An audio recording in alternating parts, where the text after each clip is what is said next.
మనకి మూలికల గురించి ఆయుర్వేదంలో ఒకలా చెప్తే, మన పెద్దలు ఒకలా చేస్తే, అలాగే గిరిజనులు ఒకలా చేస్తే, అలాగే ప్రాంతాలను బట్టి కూడా ఒక ప్రాంతంలో ఒకలా వాడుకుంటారు అన్నమాట. అలా ఏంటంటే మనం మామూలుగా ఏంటి, ఇది సుగంధ పాలు. ఇది సుగంధ పాల, అసలైన సుగంధ పాల. 2 సుగంధ ఉంటాయి, ఆవు సుగంధి, గేదె సుగంధి అంటారు. పాల సుగంధి, ఆల సుగంధి అని. దాన్ని ఆవు సుగంధి, గేదె సుగంధి అని కూడా అంటారు. లావుగా ఉన్నది గేదె సుగంధి, సన్నగా ఉన్నది పాల సుగంధి. ఇది అసలైన సుగంధి అన్నమాట. దీనికి ఎక్కువ ఔషధ గుణాలు ఉంటాయి. దానికి ఉంటాయి కానీ దీనికి ఎక్కువ ఉంటాయి. ఆ ఎక్కువ లావుగా ఉన్నది సర్బత్తులు అది వాడుతుంటారు బాగా. అయితే ఇది మనం ఇప్పుడు దాకా మూలిక, దీని సర్బత్తులు, అయితే మందులు, చర్మ వ్యాధులకి, సలవ చేయడానికి, అలా బ్లడ్ రక్తశుద్ధికి చాలా చెప్పుకున్నాం. ఇంకొకటి ఏంటంటే దీంతో చిన్న చిన్న ముక్కలు కట్ చేసి, చిన్న చిన్న ముక్కలు కోసి మన ఊరగాయలే పెడతారన్నమాట. ఆవకాయలాగా ఉప్పు, కారం, ఆవు పిండి, నువ్వుల నూనె వేసి ముక్కలు వేసి కలిపేసి ఊరబెట్టేస్తారు. ఊరబెట్టేసి అది తింటారు సంవత్సరం అంతా. ఎప్పుడు తింటారు? అసలు ఆకలి వేయట్లేదు అనుకోండి, జీర్ణం కావట్లేదు అనుకోండి, పిల్లలు ఏం తినట్లేదు అనుకోండి, చక్కగా ఒక చిన్న ముక్క వేసి కలిపేసి గట్టిగా పెట్టేస్తారన్నమాట. చాలా టేస్టీగా బాగుంటుంది, చాలా రుచిగా ఉంటుంది, మంచి ఆరోగ్యం, మంచి ఆకలి పుట్టేస్తామన్నమాట. రెండోది, లోపల ఉండే చెడు బ్యాక్టీరియా అంతా బయటికి వెళ్ళిపోతుంది అన్నమాట. అలా ఈ ఆవకాయని తింటారన్నమాట ఇబ్బందిగా ఉన్నప్పుడు, అరగనప్పుడు, పిల్లలకి ఆకలి లేని పిల్లలకి, అగ్నిమాంద్యం ఉంటుంది, ఆకలి లేకపోవడం అన్నమాట.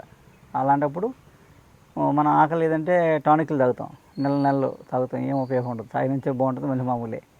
కానీ ఒక్కసారి ఇస్తే ఒక్కరోజే పెడతారు, మళ్ళీ వాడి జీవితంలో ఆకలి ప్రాబ్లం ఉండదు అన్నమాట. 2, లోపల ఉండే వర్మ్స్ కూడా పోతాయి, డివార్మింగ్ చేయక్కల. ఈ ఆవకాయ తింటే ఒకసారి వాళ్ళకి మొత్తం డివార్మింగ్ కూడా అయిపోద్ది అన్నమాట. అయిపోయి శుభ్రంగా ఎంజైమ్స్ రిలీజ్ అయ్యి మంచి ఆకలి వేస్తాం. అలా ఇది ఆవకాయ కూడా పెట్టుకోవచ్చు. ఈ విషయం ఇప్పటిదాకా ఎవరికి తెలియదు. చాలామందికి కంటి సమస్యలు ఉంటాయి. ఇప్పుడు చాలా పిల్లల్లో కూడా ప్రాబ్లం ఉంది. కానీ ఏంటంటే మనం పెద్దవాళ్ళ గురించి చెప్పుకుందాం, అది పిల్లలకి కాదు. కానీ నేను చెప్పేది ఇప్పుడు ఈ ఫార్ములా మాత్రం, ఈ చిట్కా మాత్రం కొంచెం పెద్ద వయసు వారికి, 40 ఏళ్ళు దాటిన వాళ్ళకి మాత్రమే ఈ చిట్కా పనిచేస్తుంది. కంటి సమస్యలో ప్రధానంగా కళ్ళు ఎరిపెక్కడం కానీ, కంటి పొరలు, ప్రధానంగా కంటి పొరలు, శుక్లాలు ఉన్నవారికి మీరు ఏదైనా వైద్యాలు చేసుకోండి, ఇబ్బంది లేదు. వాటితో పాటు ఇది మీరైనా ఐ డ్రాప్స్ వాడుకోండి, అది ఇబ్బందులు ఏం లేవు. సో ఇది గిరిజనులు ఎలా వాడతారో చెప్తాను నేను. గిరిజనులు ఇప్పటికీ వాడుతున్నారు. నేలతాడి గడ్డలు తెచ్చుకుంటారు. నేలతాడి గడ్డ తెచ్చి ఎండబెట్టేసుకొని, ఎండబెట్టిన గడ్డని పాలు వేసి అరగదీస్తారు. పాలలో అరగదీస్తే గంధం వస్తుంది.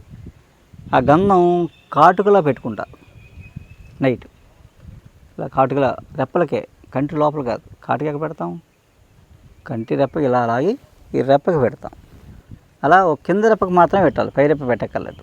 కింద రెప్పకి మాత్రమే పెట్టుకుంటే ఓ 40 రోజులు, నెల 2 నెలలు పెట్టుకుంటే కంటి పొరలు కరుగుతాయి అని చెప్తారన్నమాట. అలా పోయినవి ఉన్నాయి. అది అలా పెట్టుకోవచ్చు, చల్లగానే ఉంటుంది, ఇబ్బంది ఏమి ఉండదు. ఒకవేళ మంట అనిపిస్తే మాత్రం పెట్టకండి, అది మీకు పడలేదని అర్థం. దీనివల్ల ఏమీ సైడ్ ఎఫెక్ట్లు ఏమి ఉండవు. ఎందుకంటే పాలల్లో మాత్రం అరగదీయాలి. మీరు పాలు అయితేనే, మీరు ఏదో నీళ్ళలో అరగదీసి పెడితే అవ్వదు. పాలతో అరగదీస్తేనే ఇది కాటుకలా పనిచేస్తుంది, చల్లగా ఉంటుంది, ఇబ్బంది పెట్టదు.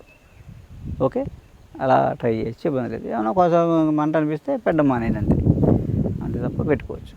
ఇది ఒక మార్గం, ఇది కూడా ట్రై చేయొచ్చు అన్నమాట. చేస్తే ఆ కంటి పొరలు అయ్యి ఆపరేషన్ లేకుండా పోతాయి. నమస్కారం. ట్యాక్సీ తోలుకుంటూ ఉండేవాడినండి.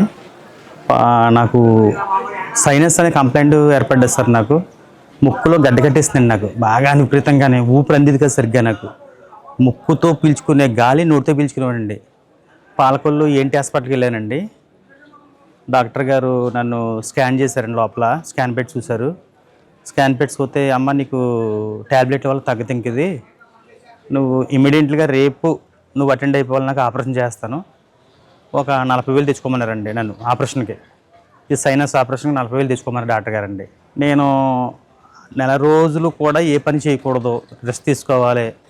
నేను ఉదయం లేచి ట్యాక్సీ తోలుకుని నేను జీవనోత్తం గడుపుకునేవాడిని. 4 రోజులు అలాగా బాబు అని ఆలోచించుకున్నాను సార్. నేను పాలకొల్లు నుంచి ఒక నవాబు గారు ఒక లైన్మెన్గా తీసుకొచ్చారండి. కిరాయికి అడుచుకున్నారు ఆయన నన్ను. ఇలాగ రాజమండ్రి దగ్గర గాదాడ వెళ్ళాలి బాబు అంటే కిరాయికి వచ్చాను సార్. నేను వస్తే దారిలో చెప్పాను నవాబు గారికి. నవాబు గారు ఇలాగండి నాకు ఇలాగ సైనస్ గడ్డ కట్టేస్తుందండి ముక్కులోని, రేపు పొద్దున ఆపరేషన్ చేయించాలంటున్నారు, మరి నాకు ఏంటి సార్ అంటే అప్పుడు డాక్టర్ గారిని చూపిస్తానని చెప్పేసి డాక్టర్ గారు చూపించారండి. చూసారు, రవివర్మ గారు చూసారండి. ఫస్ట్ నెల ట్యాబ్లెట్ ఇచ్చారండి నాకండి సైనస్కి. ఆ నెల రిలీఫ్ అయ్యింది కొద్దిగానండి, రిలీఫ్ అయింది. ఊపిరి అందుకుంటుంది నాకు, అంటే నోటితో పీల్చుకున్న గాలి ముక్కుతో పీల్చుకుంటున్నాను, లైట్గా వచ్చిందండి. కంప్లైంట్ ఓహో క్లియర్ అయిపోతుందని చెప్పేసి ఇప్పుడు దాకా మొత్తం క్లియర్ అయిపోయింది సార్ నాకు సైనస్ అంతా. దాంతోపాటు షుగర్ కంప్లైంట్ మళ్ళా నెలలో చెప్పానండి సార్కి. షుగర్కి 2 పూట్ల ట్యాబ్లెట్లు వేసుకోండి అండి, ఉదయం సాయంత్రం 2 ట్యాబ్లెట్లు రోజును. ఏంటి జీవితం అంతా ఈ ట్యాబ్లెట్ మింగుతా అని చెప్పేసి విరక్తి పుట్టేసింది నాకండి. జీవితం మీద తింటాను ట్యాబ్లెట్ వేయటమేంటి, బతుకేంటి అనిపించింది. ఆఖరికి దేవుడి దయ వల్ల అసలే మన రవివర్మ గారు వల్ల ట్యాబ్లెట్లు మొత్తం 3 నెలలు ట్యాబ్లెట్లు మొత్తం మానిపించేస్తారండి. చాలా ఆరోగ్యంగా ఉంది సార్ ఈరోజు. నాకు చాలా హ్యాపీగా ఉందండి, ఫ్యామిలీతో హ్యాపీగా ఉన్నానండి. షుగర్ వల్ల కంప్లైంట్లు అన్నీ కూడా క్లియర్ అయిపోయినాయండి. సార్ ఇచ్చారు మందులు అట్లు కూడా. ఫ్యామిలీతో చాలా హ్యాపీగా ఉన్నామండి.